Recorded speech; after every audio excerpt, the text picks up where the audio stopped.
23 de junio de 2021. Soy Paloma Barreto y sean bienvenidos a JN Noticias. Muchísimas gracias por acompañarnos en la siguiente hora informativa. Comenzamos rápidamente con el desarrollo de la información electoral.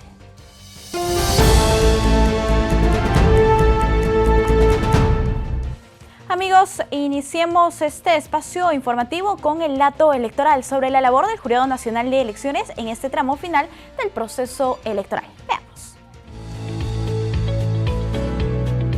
Los resultados de la segunda vuelta electoral estarán una vez que el Pleno del Jurado Nacional de Elecciones haya concluido en resolver las apelaciones por actas observadas y las apelaciones que llegasen por nulidad. Les tengo un dato interesante. En el año 2016, las elecciones de segunda vuelta se realizaron el 5 de junio y la proclamación se efectuó el 28 de junio. En el año 2011, las elecciones de segunda vuelta fueron también el 5 de junio y los resultados se proclamaron el 23 de junio. Pero un tic adicional que les puede interesar, las nulidades. Las solicitudes de nulidades en el año 2011 fueron 6 entre primera y segunda vuelta y un total de 26 en el año 2016 entre primera y segunda vuelta.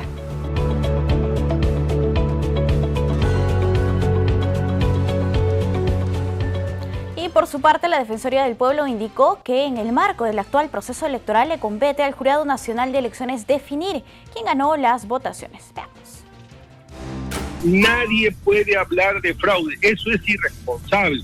Estas fueron las palabras del Defensor del Pueblo ante las diferentes especulaciones, informaciones falsas e incompletas generadas en el marco de la segunda vuelta de las elecciones generales 2021. Walter Gutiérrez indicó que nadie puede hablar de fraude, que es un acto irresponsable hacerlo. Además sostuvo que le corresponde al Jurado Nacional de Elecciones definir quién ganó la contienda democrática. Hay que recordar que ambos candidatos, ambas agrupaciones, se han comprometido a respetar los resultados, a respetar la Constitución, a respetar la democracia, y ambos tienen que empezar a comportarse democráticamente, porque si hoy, que todavía ninguno de los dos ha sido proclamado, no se conducen en esa línea, entonces ¿qué podemos esperar luego, no? Es importante mencionar que durante la semana, la Defensoría expresó su rechazo a los diferentes ataques y formas de acoso y hostigamiento que sufren los representantes de los diferentes organismos del sistema electoral. Cabe señalar que este organismo autónomo participó del proceso comicial con 660 supervisores, los cuales observaron y fiscalizaron el acto democrático, el cual, según su informe, fue transparente y cumplió con todas las garantías. ¿Quién dirá quién ha ganado y tendrá que fundamentar por qué, desestimando o estimando las nulidades, será el Jurado Nacional de Elecciones? Las elecciones generales 2021 fueron respaldadas por profesionales de primer nivel. Más de 16.000 fiscalizadores del JNE, junto a observadores nacionales e internacionales, verificaron que la contienda electoral se celebre de la manera adecuada. Asimismo, rechazó la idea de un golpe de Estado, lo cual calificó como el quiebre de la Constitución política y la democracia peruana. Es justamente el quiebre de la Constitución, y desde la Defensoría, y estoy seguro que desde otras instituciones de la sociedad y del Estado, no lo vamos a permitir. No se puede promover y mucho menos materializar un golpe de Estado. El Jurado Nacional de Elecciones oficializó en el Diario del Peruano las decisiones sobre actas electorales anuladas por los jurados electorales especiales. 12 resoluciones confirman nulidades y otras 2 se validan dichos documentos. El JNE oficializó mediante diversas resoluciones decisiones referidas a recursos de apelación planteados contra la anulación de actas de votación dispuesta por diversos jurados electorales especiales. Se trata de un total de 14 resoluciones. En 12 de ellas, el ente electoral confirma lo señalado por los órganos descentralizados y en otras 2 revoca sus disposiciones. Uno de estos casos tiene que ver con un acta anulada por el jurado electoral de Sánchez Carrión en La Libertad, por considerarse que el total de votos resultaba superior que el de votantes. El JNE declaró fundada la apelación presentada por Perú Libre, con lo cual dicho documento y los votos que contiene quedaron habilitados. El segundo caso de esta índole corresponde a un acta anulada por una resolución del Jurado Electoral de Lima Centro 2 por no consignar en determinada sección las firmas de los miembros de mesa. Al respecto, se indicó que eso se observa en las actas electorales correspondientes al Jurado Electoral y a la oficina descentralizada, mas no en la del Jurado Nacional de Elecciones, donde sí están todas las firmas. En ese sentido, se declaró fundada la apelación planteada por el partido Fuerza Popular y por consiguiente se habilitaron los 300 votos que el acta contiene. Y la vocera del Jurado Nacional de Elecciones, Amelia Hernández, señaló que solo existen 4 causales para solicitar una nulidad y que a la fecha no se pueden interponer más recursos. La especialista del Jurado Nacional de Elecciones, Amelia Hernández, informó que los pedidos de nulidad se presentan en primera instancia ante los jurados electorales especiales y explicó lo que se presentó en esta segunda vuelta presidencial. 3 de esas causales son pedidos de nulidad que se presentan en la misma mesa de sufragio y tiene que ser presentado por el personero de mesa. Pero además, el artículo 363 de la Ley Orgánica de Elecciones nos habla de una causal que es de conocimiento externo de la mesa de sufragio. ¿No es cierto? Esta causal también la puede presentar 3 días después del día de las elecciones. La causal textualmente nos dice: cuando haya mediado fraude, cohecho, soborno, intimidación o violencia para inclinar la votación en favor de una lista de candidatos o de determinado candidato. La organización política tiene que fundamentar y además tiene que probar que han ocurrido algunos de estos hechos, ¿no? Así también señaló que no se pueden interponer nuevos recursos de nulidad sobre la segunda elección y solo queda esperar que se resuelvan los que están tramitados para proceder con la última etapa del proceso electoral. Se han presentado los pedidos de nulidad. Se han presentado 1.088 nulidades en la primera instancia en los jurados electorales especiales y estos jurados electorales especiales ya han resuelto un aproximado del 95%. ¿Sí? Además, ha habido un porcentaje que se ha presentado con apelaciones. Los personeros no han estado de acuerdo con esta resolución que ha emitido el Jurado Electoral Especial. Infundado, improcedente, fundado. Entonces, el personero presenta esta apelación. Y esta apelación se eleva al Jurado Nacional de Elecciones. Y es en este momento en donde se están programando las audiencias públicas para que se realicen estas apelaciones sobre las nulidades que han presentado ambos personeros de los partidos políticos, ¿no? Finalmente, la especialista recordó que en el 2016 se presentaron 26 nulidades entre la primera y segunda vuelta, número menor en comparación con el proceso electoral actual.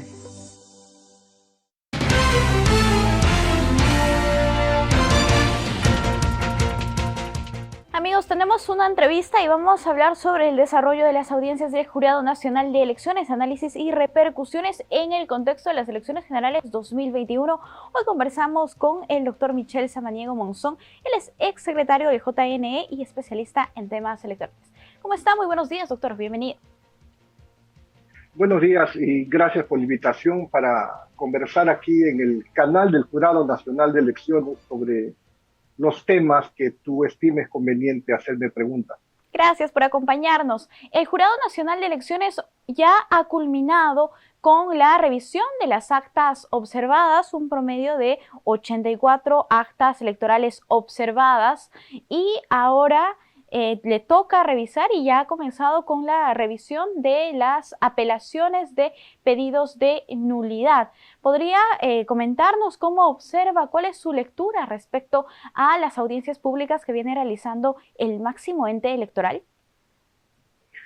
Bueno, en un proceso electoral de esta naturaleza presidencial, las audiencias públicas respecto de las actas observadas o de las nulidades de actas que se presenten, tienen que ser desarrolladas lo más rápido posible.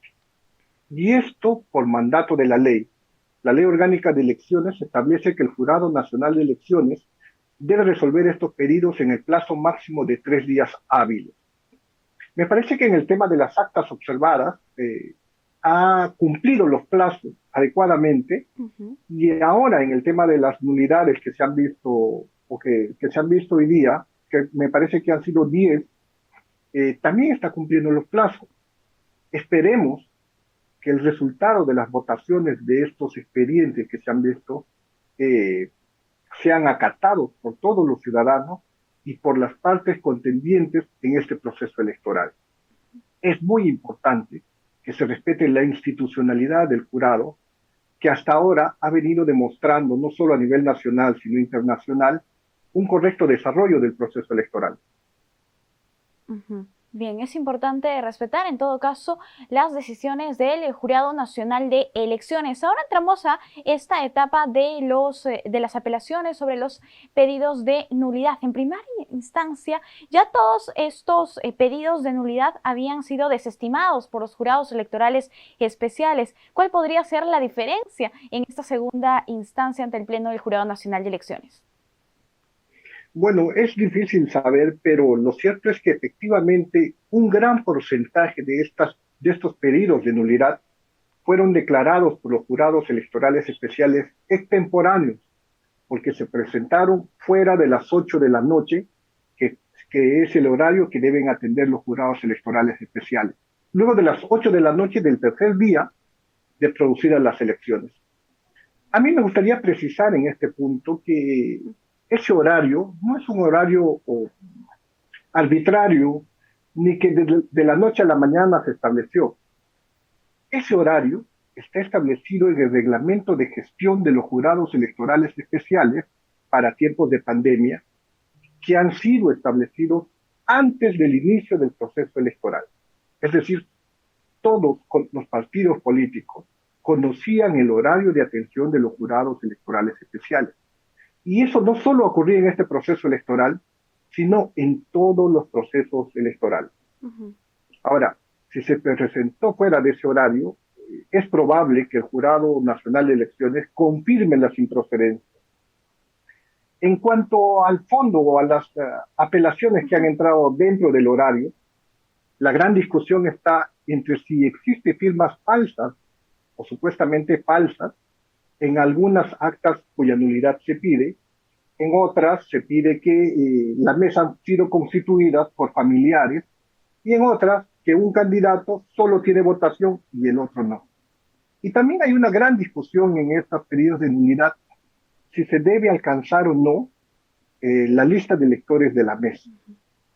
Entonces acá hay que distinguir entre el padrón electoral, que se aprueba antes del inicio de un proceso electoral, y que es la relación de todos los electores a las cuales tienen acceso los partidos políticos.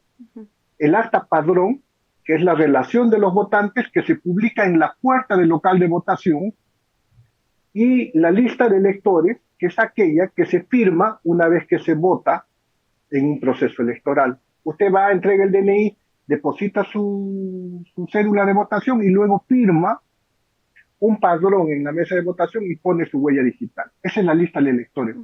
Entonces, el jurado, me parece que la organización política Fuerza Popular está pidiendo que se muestre esta lista, este padrón de electores de la mesa cuya nulidad están pidiendo.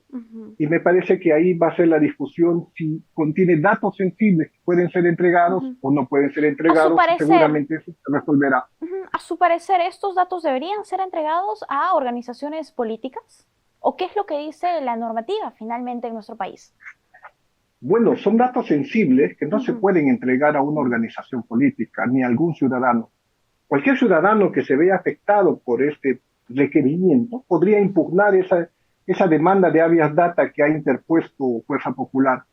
Me parece que no solo por el tiempo en el que se desarrolla un proceso de habeas data, sino por la información que contiene, es poco probable que esta demanda de habeas data se declare fundada. Claro, además, ¿qué repercusión podría tener un recurso como este en el marco de un proceso electoral? ¿Qué es lo que dice la Constitución?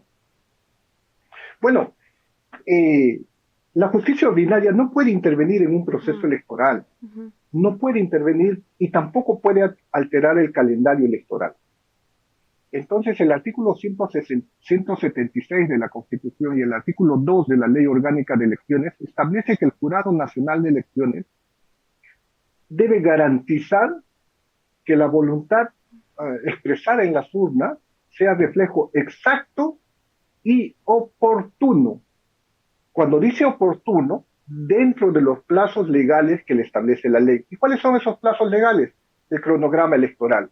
Por ese motivo, no puede haber una estación probatoria en un proceso electoral, sino pruebas de actuación inmediata, es decir, lo que exista. Si existe algún delito, alguna irregularidad, va a tener que ser la justicia ordinaria la que resuelva ese problema. Entonces, un proceso de habeas data le entrega la información a Fuerza Popular si es que se declarase fundada, pero esa demanda no podría tener incidencia en el proceso electoral. Bien, ahora si hablamos del criterio de conciencia al que se está apelando recientemente, ¿qué dice la Constitución al respecto? Bueno, tanto la Constitución como la Ley Orgánica del Jurado Nacional de Elecciones establecen que los magistrados del Jurado Nacional resuelven con criterio de conciencia. No obstante, pese a este criterio de conciencia, las resoluciones deben contener la motivación expresa, tanto normativa como de los medios de prueba que fundan una decisión de un juez electoral. Entonces, esto implica que cualquier decisión del Jurado Nacional de Elecciones tiene que estar no solo fundamentada en norma, sino sobre todo, y de manera muy importante, en medios probatorios que acrediten la pretensión de alguna de las partes. Perfecto. Bien, ahora respecto a los tiempos, ¿cuándo sería la proclamación de los resultados oficialmente en la normativa? ¿Cuánto tiempo tendría el Jurado Nacional de Elecciones para resolver estas apelaciones? Bueno, cuando existe un proceso electoral se tiene que resolver lo más pronto posible las impugnaciones que hubiesen, porque luego de las impugnaciones los jurados electorales especiales tienen que proclamar sus resultados descentralizadamente y luego el Jurado Nacional proclama los resultados generales. Me parece que en las elecciones del 2016 fue el 28 de junio o el 26 de junio. Dada la coyuntura, yo estimo que en una semana o semana y media deben estar concluyendo todas las impugnaciones de este proceso electoral.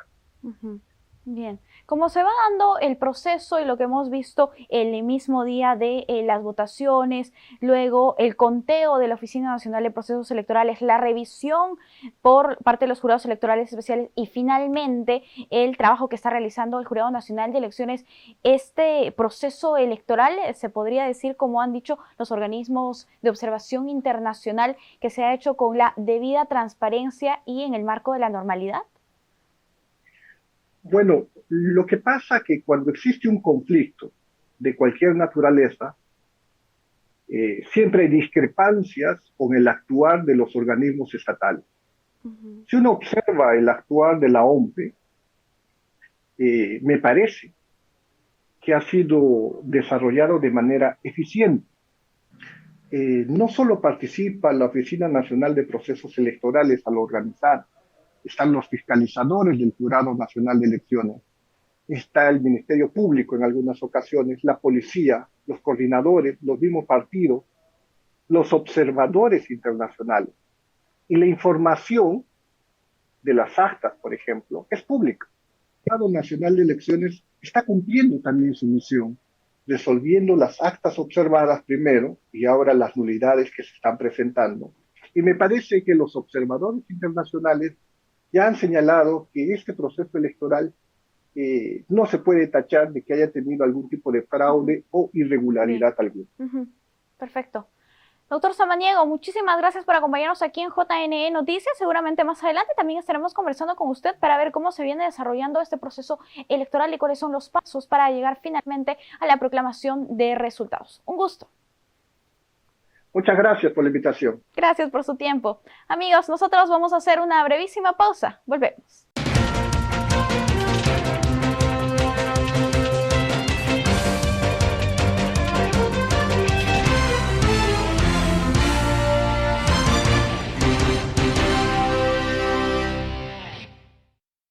Amigos, les comentamos que el Jurado Nacional de Elecciones revisó 10 expedientes referidos a solicitudes de nulidad de actas electorales correspondientes a la segunda vuelta presidencial. Se trata de apelaciones realizadas por el Partido Fuerza Popular que fueron declaradas improcedentes en primera instancia por los jurados electorales especiales de Pasco, Huari, Huaraz, Arequipa 1 y Chota.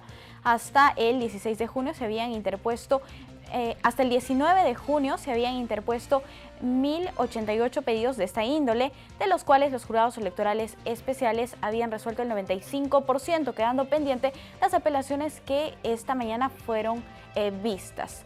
Recordemos que también se hace pública la sesión de deliberación de los miembros del Pleno del Jurado Nacional de Elecciones, la cual será hoy a las 3 de la tarde, como ellos han indicado. Este jueves se realizarán también las audiencias, en este caso se verán 4 desde las 9:30 de la mañana que podrán ser seguidas en directo por el canal 516 de Movistar y por supuesto las redes sociales del Jurado Nacional de Elecciones. Por otro lado, les contamos que la Comisión Interamericana de los Derechos Humanos expresó su preocupación por actos que alientan a la discriminación en el contexto electoral de nuestro país.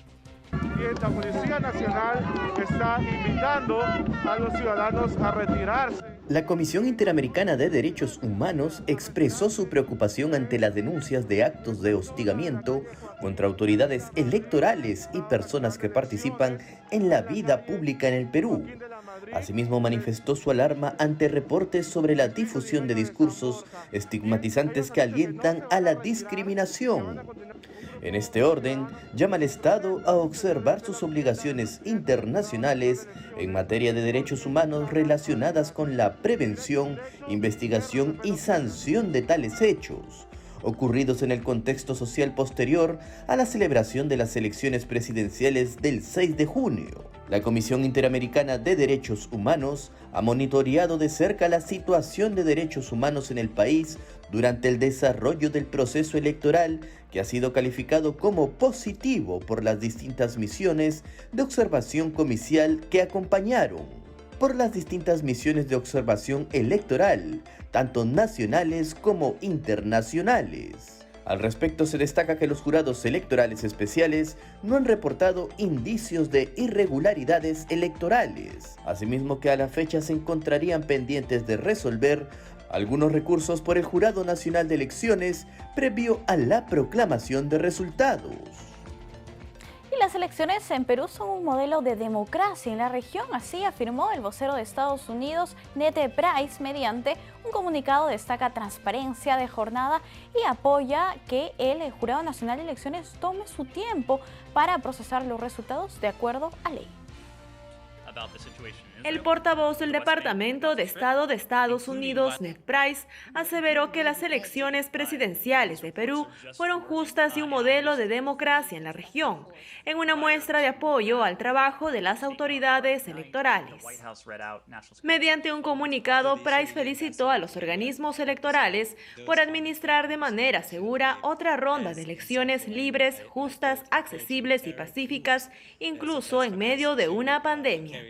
El JNE aún evalúa impugnaciones antes de declarar oficialmente al ganador de los comicios, que según el recuento de votos fue el socialista Pedro Castillo, con una estrecha ventaja sobre la derechista Keiko Fujimori.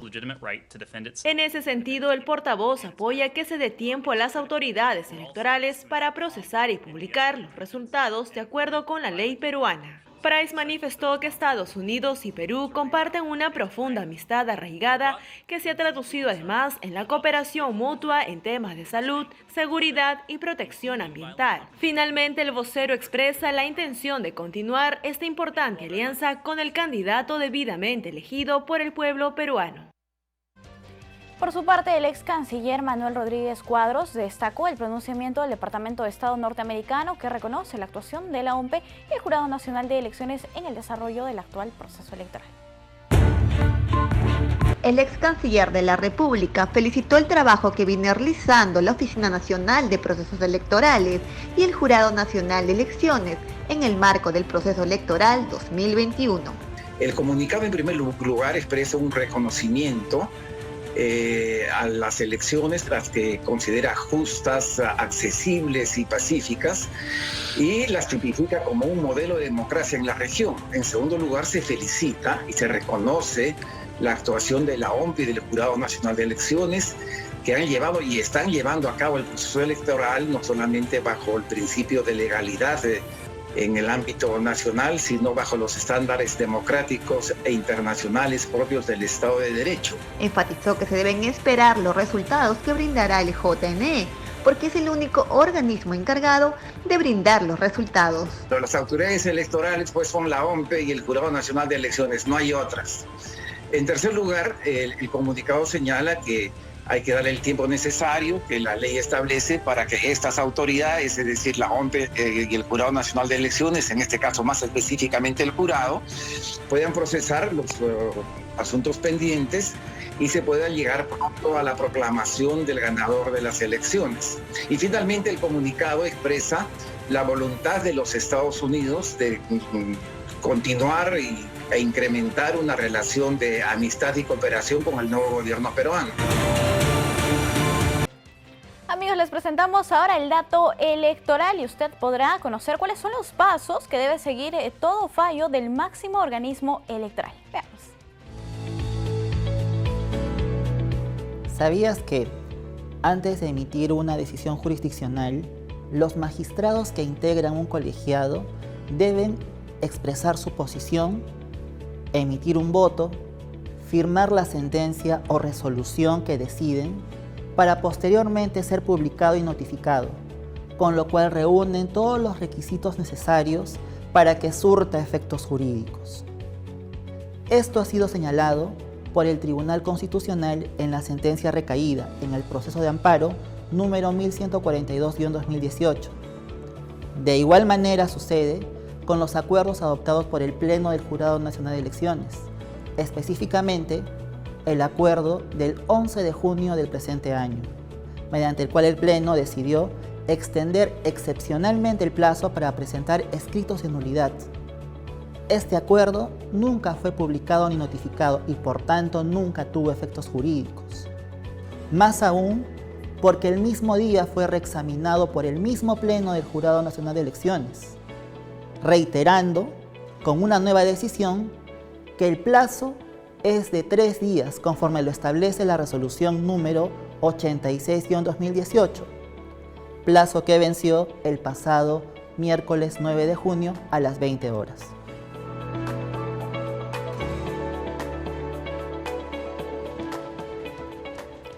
Bien amigos, y previo al desarrollo de esta audiencia pública de hoy en la mañana, el presidente del Jurado Nacional de Elecciones, Jorge Luis Salas Arenas, recordó que el Colegio de Abogados de Lima aún no ha elegido a su representante ante el Pleno del organismo electoral.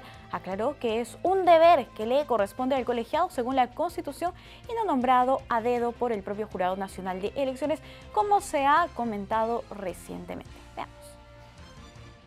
El Jurado Nacional de Elecciones realiza la sesión virtual del día de hoy para empezar el conocimiento de las causas por nulidades apeladas, de modo que, compuesto en este momento por 4 integrantes, a falta del 5º integrante que corresponde constitucionalmente ser elegido por el Colegio de Abogados de Lima y no nombrado a dedo o como fuera, ni por el Pleno del Jurado ni por el presidente del Jurado Nacional de Elecciones, como algunos dicen, porque lo legítimo es que sea elegido como dice la Constitución.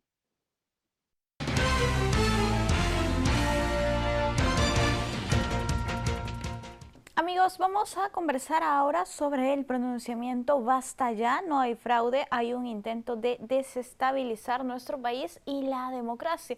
Hoy nos encontramos con el director ejecutivo de Proética, el señor Samuel Rota. ¿Cómo está, señor Rota? Bienvenido, muy buenos días. Muy buenos días, un gusto. Señor Rota, por favor, coméntenos qué es lo que busca este pronunciamiento. Bueno, esta es una expresión de un grupo de ciudadanos y ciudadanas que han reaccionado, o hemos reaccionado ante ante la cantidad de falsedades, de mentiras que se han ido soltando con relación al proceso electoral y que han terminado poniendo en riesgo o han tratado de deslegitimar al proceso mismo y por lo tanto sus resultados. Es sin duda preocupante que ante los informes de observadores internacionales y observadores nacionales que tienen años de trabajo realizando supervisión de este tipo de procesos aquí y en otros países de la región, en donde no se ha encontrado ninguna evidencia de un fraude, es muy preocupante que se insista en esta narrativa de que ha habido un fraude, que además ha ido mutando, ¿no? De fraude, luego a fraude en mesa, luego a trampas, en fin. Es una mutación que más bien pareciera reflejar que finalmente están retrocediendo en esos intentos, pero no deja de ser preocupante el que se haya manifestado de esta forma en días pasados, ¿no? Y que se torna mucho más preocupante cuando se hacen llamados no constitucionales, incluso tratando de salir de lo democrático. En ese sentido, al parecer las personas todavía no entienden lo peligroso que es vivir fuera de una democracia. Bueno, sin duda, la consecuencia más negativa es la posibilidad de que se dé pie para una ruptura constitucional. Eso sería el peor escenario, sin duda, ¿no? En ese sentido, nos parece que ha sido una respuesta apropiada la que emitió el gobierno frente a una carta de militares en retiro que más bien sugerían esta posibilidad de una intervención de las Fuerzas Armadas frente a un resultado que resultara adverso para los intereses de este grupo. Entonces, ese era el peor escenario sin duda, ¿no? Ahora, no me parece que haya dejado de haber daño. La percepción de duda, de desconfianza de la gente ante estas elecciones, que repito, no han dado muestra de ninguna posibilidad de fraude, pero la percepción de la gente alimentada por la circulación intensa de estas noticias y mentiras falsas, noticias falsas y mentiras, ha generado un daño en la legitimidad de las instituciones, incluso llegando a situaciones totalmente deplorables, como que se busque hostigar a autoridades del sistema electoral en sus casas, ¿no? Eso son muestras de lo peligroso que puede ser una escalada en esa estrategia, ¿no?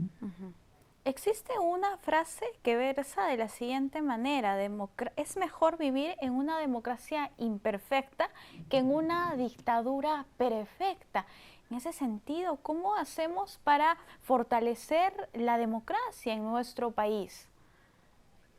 Lo primero es reafirmar el compromiso con el respeto a las reglas de juego. Eso es lo primero y lo más básico, lo más elemental, ¿no? Que vale tanto para el ámbito doméstico, la familia, las relaciones de las personas, como para el ámbito público y en el más extenso nivel, las elecciones nacionales, ¿no? El respeto a las reglas es fundamental, y tener eso claro es, digamos, la piedra sobre la cual debiéramos ir reconstruyendo la confianza en nuestras instituciones, ¿no? Bien, hay que trabajar en todo caso en ese sentido. Y con reglas de juego también nos referimos a las reglas que tiene el proceso electoral y la normativa y las leyes. Por ejemplo, el reciente caso de la presentación de solicitudes de nulidad de mesas de sufragio. Existe una normativa y esta se tiene que respetar. Por supuesto, desde nuestro punto de vista y Proética, que yo represento, que también emitió un comunicado en este sentido, es claro que las reglas de juego estaban dadas desde antes de la convocatoria al proceso y tienen que respetarse, ¿no? Nuestra Constitución advierte de las posibilidades del abuso del derecho, ¿no? Es decir, la gente tiene derecho a quejarse, por supuesto, tiene derecho a plantear recursos, por supuesto, pero no tiene derecho a abusar de esos recursos, ¿no? Entonces, cuando se busca desnaturalizar esos canales de queja, esos canales de reclamo, estamos ante una situación de abuso de derecho y a todas luces esta inédita carga de reclamos planteada por uno de los partidos en contienda encaja dentro de esa situación de abuso. Nosotros confiamos en que el sistema electoral, en que la justicia electoral resuelva apropiadamente, de acuerdo a ley, las apelaciones que seguramente habrán de llegar ante el Pleno del Jurado Nacional, ¿no? Claro, y precisamente vamos a hablar ahora sobre la labor que viene realizando el máximo ente electoral en nuestro país, el Jurado Nacional de Elecciones. Usted ha visto las audiencias públicas y las sesiones de deliberación de actas observadas. Hoy también veíamos hace unos minutos las apelaciones, audiencias públicas de apelaciones sobre pedidos de nulidad. ¿Cómo observan ustedes esta labor que está realizando el Tribunal Electoral en nuestro país? Bueno, lo primero que me gustaría resaltar es la decisión apropiada de haber transmitido en vivo las audiencias. Esta decisión de apretar el botón de publicar para que todo el mundo pueda ver cómo se delibera, nos parece muy, muy saludable. Y creo que es una costumbre que habría que mantener más allá de esta situación en la que estamos ahora. Cuando se vuelva a la normalidad y a la presencialidad, habría que tener también los mecanismos para que se puedan transmitir o retransmitir las sesiones ya presenciales de la justicia electoral, ¿no? Eso me parece que es, digamos, en términos generales, lo más saltante, ¿no? Lo segundo es que, bueno, los ciudadanos, las ciudadanas podemos involucrarnos a través de expresar nuestra opinión frente a precisamente esa deliberación hecha pública, ¿no? Tenemos una serie de canales para hacerlo, en redes sociales, en fin, podemos hacernos un juicio un poco más sólido, más allá de, nuevamente, esta circulación intensa y perniciosa de mentiras a través de WhatsApp o Facebook u otros canales, ¿no? Nos sirve para poder tener mejores elementos para poder hacernos un juicio más certero de qué cosa es lo que está pasando y qué cosa es lo que debería finalmente ocurrir al final de este proceso de deliberaciones, ¿no? Señor Rota, el mensaje desde Proética para los líderes políticos y para los simpatizantes de las organizaciones políticas en este momento del proceso electoral, ¿cuál sería? Responsabilidad. Hay que actuar con mucha responsabilidad. Eso es algo que ha estado muy ausente en la campaña y sobre todo en el último par de semanas. Por eso es que nosotros invocamos a respetar las reglas de juego, respetar las decisiones de los órganos constitucionalmente autónomos que tienen que tomar las decisiones y rechazamos que se busque sean rupturas abiertas del orden constitucional o sacadas de vuelta con mecanismos que buscan influir a través de otras jurisdicciones en la decisión final. La decisión final la tiene que tomar el Jurado Nacional de Elecciones y todos tenemos que tener claro que eso es así, ¿no? Y no puede ser que por un amparo, por ejemplo, en el Poder Judicial se busque retrotraer todo a cero. Eso no tiene ningún sentido, ¿no? Entonces, por eso es nuestro llamado a actuar con responsabilidad, por lo menos en lo que queda de esto, en estos días en los que debiéramos ya estar viendo el capítulo final de esta segunda vuelta, ¿no? Además, ningún recurso puede influir finalmente en el proceso electoral, ¿no? Eso hay que tener en cuenta.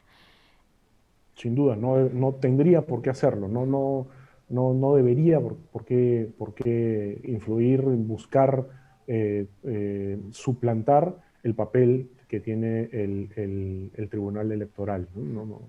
No tiene ningún sentido. Puede plantearse sin duda y eventualmente tendrá su ruta, ¿no? Pero no tiene por qué buscarse que esto cambie, claro, el rol que tiene el Jurado Nacional de Elecciones, ¿no? Así es. Señor Rota, muchísimas gracias por acompañarnos aquí en JNE Noticias. Muchísimas gracias a usted por la invitación. Un gusto. Gracias. Gracias por su tiempo. Amigos, vamos a hacer una pausa y volvemos. No se muevan.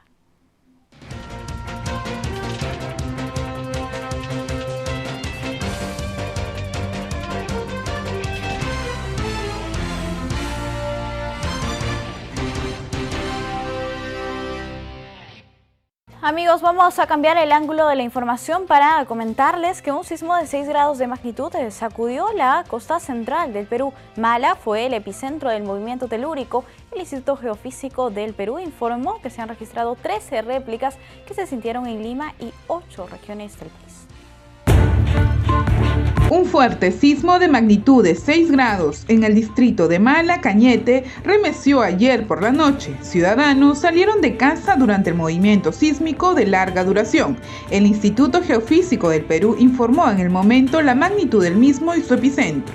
Así también, diversos noticieros en vivo se vieron sorprendidos junto a sus invitados por el movimiento telúrico. Tranquilidad, en estos momentos está ocurriendo un temblor y es bastante fuerte, así es que por favor a nuestros televidentes a mantener la calma. Vamos a tratar de mantener la calma, señores, por favor, mochila de emergencia a la mano.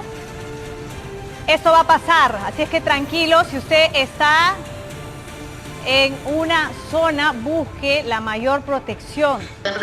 Temblor, a ver, calma, a ver. Esto está temblando fuerte. Calma. Mantenga la calma. En este momento se está produciendo un sismo que ciertamente está haciendo que tengamos que salir. A ver. Calma. Está muy fuerte. Ya, a ver, ¿estamos al aire en este momento? ¿Estamos al aire? Ya, ¿me están escuchando?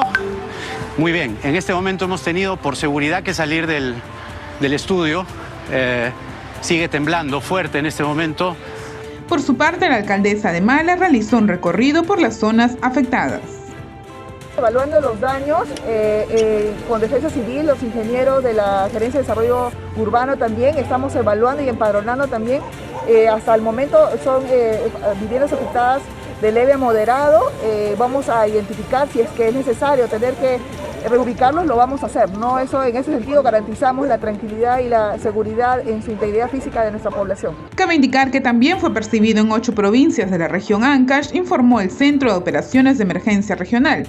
Tras el evento sísmico se registraron aproximadamente 13 réplicas, así lo informó también el jefe del Instituto Geofísico del Perú, Hernando Tavera. Ante una emergencia de este tipo es necesario que estemos preparados para enfrentarlas adecuadamente. La mochila para emergencias es un elemento clave en estos casos. Tener en cuenta que la misma debe estar equipada con artículos indispensables de higiene, botiquín, abrigo, alimentos no perecibles, mascarillas, alcohol, entre otros. La Agencia de Noticias Andina nos cuenta ahora las 5 noticias oficiales más importantes del día.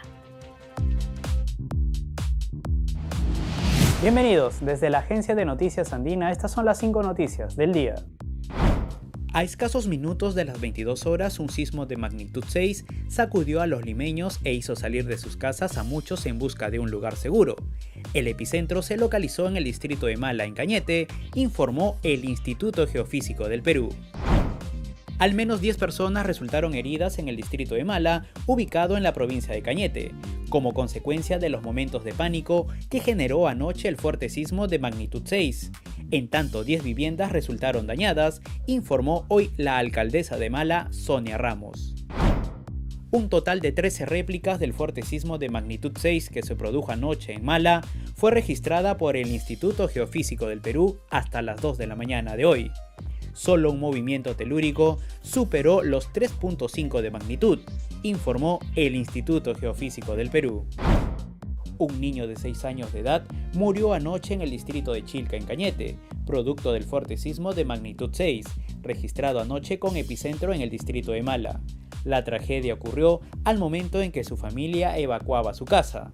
El menor sufrió un paro cardíaco. El presidente ejecutivo del Instituto Geofísico del Perú, Hernando Tavera, afirmó que el sismo de magnitud 6 con epicentro en Mala, en Cañete, debe recordarnos que vivimos en una zona altamente sísmica, que la naturaleza tiene que cumplir con su función y la población peruana debe aprender a convivir con esta realidad. Para mayor información, no se olviden de visitar andina.p. El Ministerio de Desarrollo e Inclusión Social nos comparte su microinformativo nacional. En este instante presentamos el informativo Midis. ¿Cómo están? Hoy es miércoles 23 de junio del 2021. Estas son las principales noticias. En el distrito de Vizcatán de Lene, en la provincia de Satipo, en la región Junín, la ministra Silvana Vargas supervisó la entrega de 10.37 toneladas de alimentos del programa Jaliwarma para la atención de 1.800 personas en situación de vulnerabilidad. Los alimentos se distribuirán en esta zona del Valle de los Ríos Apurímac, Ene y Mantaro, Braen. La intervención se hizo como parte del viaje de trabajo de actividades intersectoriales. En estas actividades también participaron la ministra de Defensa, el ministro de Educación y el ministro de Justicia y Derechos Humanos. Y dimos señales concretas, ¿no?, del compromiso del Estado peruano frente a la situación que se experimenta aquí. Hoy hemos hecho efectiva una entrega de más de 10 toneladas de alimentos. Es parte, como digo, un compromiso. Sin embargo, este no logrará su resultado a menos que los gobiernos locales, en este caso el alcalde del distrito de Vizcatán del Lene, haga efectiva la entrega de manera equitativa, de manera oportuna, ¿no? En ese sentido, hacemos un llamado también al Ejército del Perú, que está presente aquí. Hemos conversado con el general Astudillo para ver de qué manera ellos también se comprometen para asegurar la llegada oportuna de esos alimentos a la población que más lo necesita. Más de 200 madres líderes de todas las regiones del país participaron de una capacitación organizada por el programa Juntos, que tuvo como objetivo informar sobre las nuevas corresponsabilidades con la primera infancia. La capacitación denominada Juntos Aprendemos Más se desarrolló en el Teatro Municipal de Salaberry, en La Libertad, en donde se realizó una videoconferencia que fue seguida en otras 20 regiones. En Cajamarca, la directora ejecutiva del programa Pensión 65, Mabel Gálvez, y el alcalde del distrito de Bambamarca, Marco Aguilar, participaron de la reactivación de la intervención Saberes Productivos en esa zona. Los adultos mayores exhibieron con alegría y orgullo sus saberes en música, textilería y tejido de sombreros de paja. Hemos acompañado tanto a los actores locales, ¿no?, al gobierno local de Hualgayoc, a la reactivación de saberes productivos y a la exposición de los saberes de nuestras usuarias y nuestros usuarios, en donde ellos han mostrado sus saberes, ¿no?, su danza, su lengua, su artesanía, sus tejidos, justamente para que sean reconocidos y valorados. Muchas gracias por acompañarnos en esta edición. Nos reencontramos mañana a la misma hora. Hasta aquí el informativo Midis, una producción de la Oficina General de Comunicación Estratégica del Ministerio de Desarrollo e Inclusión Social. Es momento de conocer las principales actividades del Ministerio de Salud. Ellos nos reportan en el siguiente informe.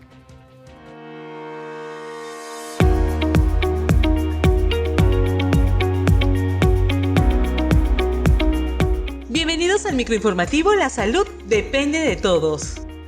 En el Día Mundial del Donante de Sangre, el ministro de Salud, Óscar Ugarte, inauguró la ruta del donante y la sala VIP del donante de sangre en el Instituto Nacional de Salud del Niño San Borja. En una ceremonia simbólica, el titular del sector salud felicitó a los donantes voluntarios y resaltó su gran gesto de solidaridad hacia el prójimo. Agradeció también a las empresas privadas que apoyan esta iniciativa, así como también a los trabajadores de los bancos de sangre por su trabajo en favor de la donación. Por último, el ministro Ugarte enfatizó que se necesita cubrir la meta de 640.000 donantes anuales, por lo que hizo un llamado a las personas de 18 a 60 años para que se sumen como donantes voluntarios. En conferencia de prensa, la premier Violeta Bermúdez, junto con los ministros de Salud y Educación, informaron sobre los nuevos acuerdos frente a la pandemia por la COVID-19. La titular de la PCM indicó que a la fecha se ha vacunado más de 2 millones de personas con las 2 dosis de la vacuna contra la COVID-19, en tanto que se han aplicado más de 6 millones de dosis. Todo esto gracias a que se sigue acelerando el ritmo de vacunación, por lo que el 5.º millón de dosis fue aplicado en 9 días. Por último, alentó a la población a revisar el avance de la vacunación a nivel nacional a través de la página web del Repositorio Único Nacional del Ministerio de Salud.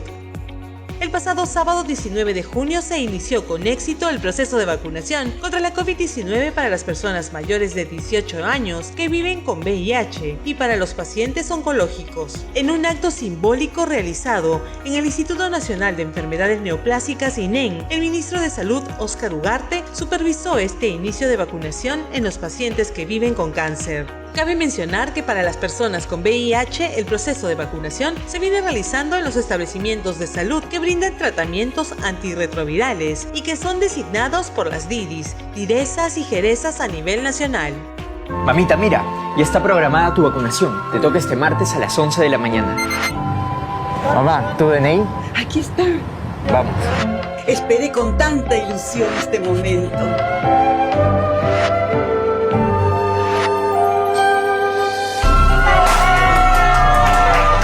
Ya estoy protegida. Vacúnate. Todo el Perú está poniendo el hombro.